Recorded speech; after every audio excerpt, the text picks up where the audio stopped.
President Biden, they expanded the federal government with an unprecedented $11 trillion in spending, $6 trillion of which has been added to the national debt. It needs to end. We voted to end it in H.R. 1. We're ending it in this package here today, and we won't stop fighting for taxpayers. With that, Mr. Speaker, I yield 2 minutes to the gentleman from Pennsylvania, Mr. Meuser. Gentleman from Pennsylvania is recognized for 2 minutes. Thank you, Mr. Speaker, and I thank Chairwoman very much for her leadership. Mr. Speaker, let's set something straight about our tax cuts, so-called for billionaires. There are less than 800 billionaires in the United States of America. We kept taxes low for over 160 million Americans, and the Democrats all voted to increase taxes on 160 million Americans. As a matter of fact, most of those, Mr. Speaker, billionaires, over 70%, are huge Democrat donors.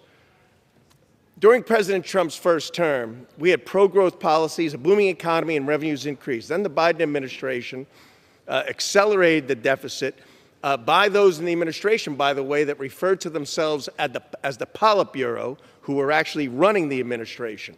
Service on the debt alone increased during that time from $400 billion in 2020 to nearly $1 trillion last year. That's why we must rein in irresponsible agencies.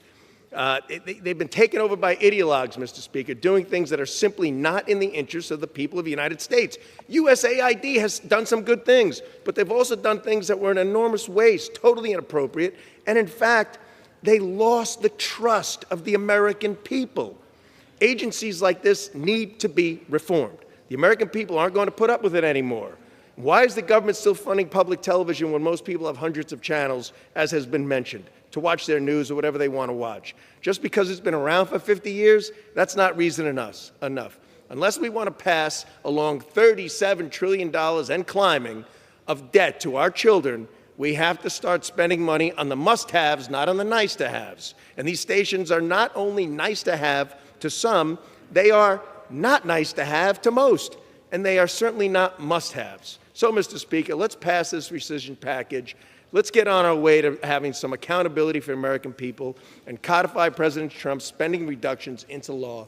I yield back. Gentleman yields back. The gentlelady from North Carolina reserves. The gentleman from Massachusetts is